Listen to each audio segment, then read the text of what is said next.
As I was sitting there, Andy, when you were telling that story, I have to tell you, you owe me too, because Stephanie lives in our office right now, and we were there then.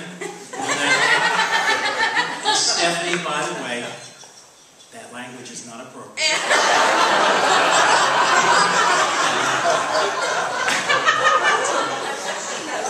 Yes, they know better.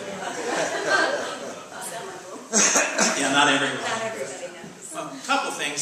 Stephanie, you noticed that she had all of her notes on her iPad, so I didn't want to be outdone, so I brought mine on my iPad.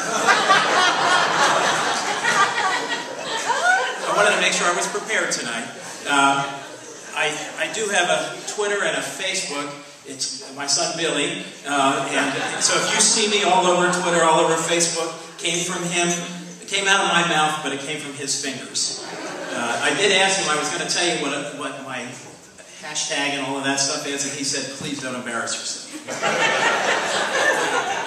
I want to introduce, as I start, my son Billy, who's sitting there, our business partner. And since last year, our big change, Billy got married in November, and he also hasn't shaved since then. And the most important person in my life, my wife Rose, is sitting there, and without her, Billy wouldn't be here.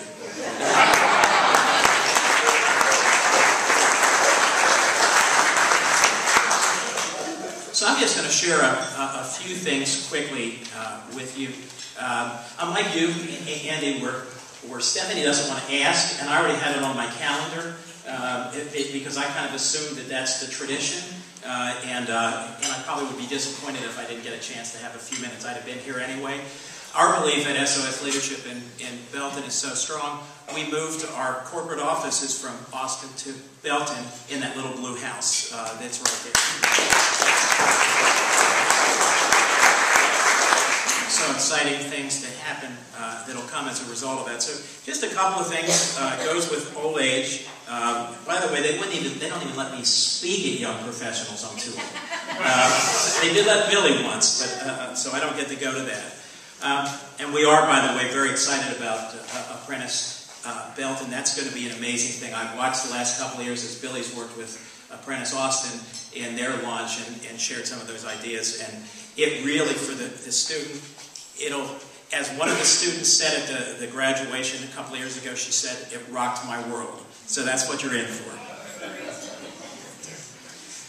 Now, what I want to do, just briefly, I'm going to share a couple of words with you, but you've been sitting for a little while, and tonight, the whole purpose of tonight, it's about networking and understanding that, but I call that connecting, because you can network and not connect. So we're going to talk about connection just a little bit for a few minutes. So before I start, you've all been sitting for a little while, so I want to do a little exercise. A few of you that have seen me before have had the experience with this, but I want to show you how to connect.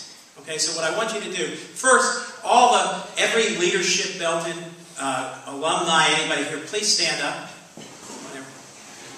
These are my kids, by the way, when I look out and see them. So I'm going to have them start this exercise. What I want you guys to do, when you look around the room, when you started in Leadership Belton, you didn't know very many people. And as a result of that year, you got to know a lot of people. And you get to these events, and let me ask you a question. Stay still. How many of you, including those sitting, have met somebody tonight and had a conversation with somebody you don't know? Okay. Then you've done a pretty good job. So, okay. And we need things like Facebook and Twitter to stay connected, but there's nothing like connecting face-to-face. So what I want you to do, for just a second, I'm going to ask this group, the Leadership Belton group, because I know they're coaching. I want each of you to go around very quickly, and I want you to find somebody you don't know and introduce yourself to them. Okay? But I'm going to give you special instructions the way I want you to do it. I want you to greet that person, stick out your hand, and say your name, and introduce yourself to them. But I don't want you to look at them. I want you to look around the room and find the person you really would like to meet tonight, and look for them. Okay? So I'll go do that. I'll give you just a second. Go meet the person.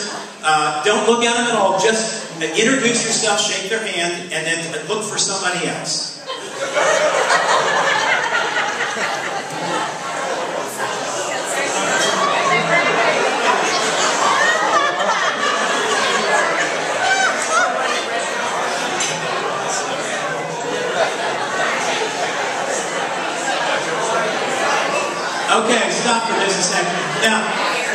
let me ask you a question.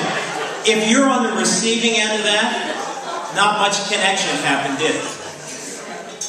Now, have you ever been somewhere when you go, maybe business after hours, maybe Shakers and Stirs, or all the different events, and that's what you do?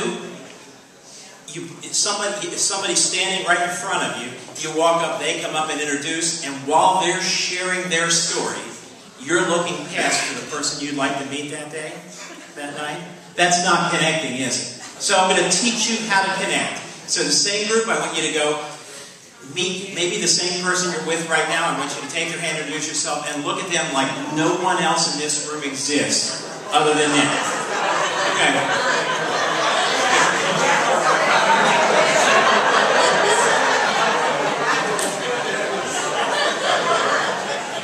Now you feel the difference? You feel the difference when we have it. Okay, thank you. Y'all can go sit down.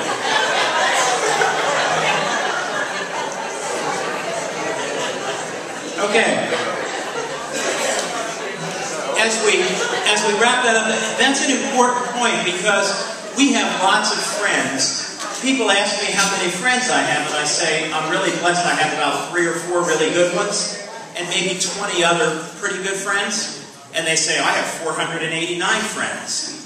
And then they pull out their phone and show me. Now, I probably have 500 or more, but they're not my friends. They're just people who follow something that I might say, and sometimes that's good, sometimes not so good. So, is this a good thing? Absolutely.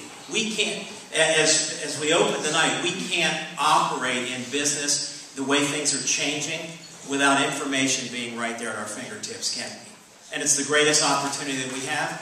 But we're so busy being connected, we're disconnected. Okay, so, and I'm going to talk to you for a minute or two about that because I think that's important. I want to leave you with some important words as I wrap up in a few minutes. During the year, this is the time of year we kind of look back over last year, and one of the things I like to do is see who we've lost. At the end of the year, they kind of show people, and you think, oh, I didn't realize they were gone. And we lost a giant, Steve Jobs, last year, who changed the world for the better and the worse, didn't he? I mean, left a lasting impact because we're connected like we've never been before, but we're, at the same time, we have no free time, no quiet time, no downtime, no time just to relax and take it easy. So the world's is better for that. It absolutely is. But we struggle a little bit. Because how many of you have a lot of clutter in your life already? So I think what we really want to do as we leave here is look at the importance of those little things, of that quiet time and all of that. And that's what we really want to look at now. During this year, when I look, we could go down the list of all kinds of great people.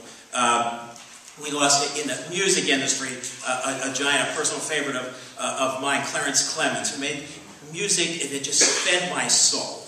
But we also lost, let me make sure I get his name right, we lost Lee Pockris. Anybody know about Lee Pockris? He gave us the great legendary song, Itsy Bitsy Teeny Weeny Yellow Polka Dot. Now, what a great loss that is to the world.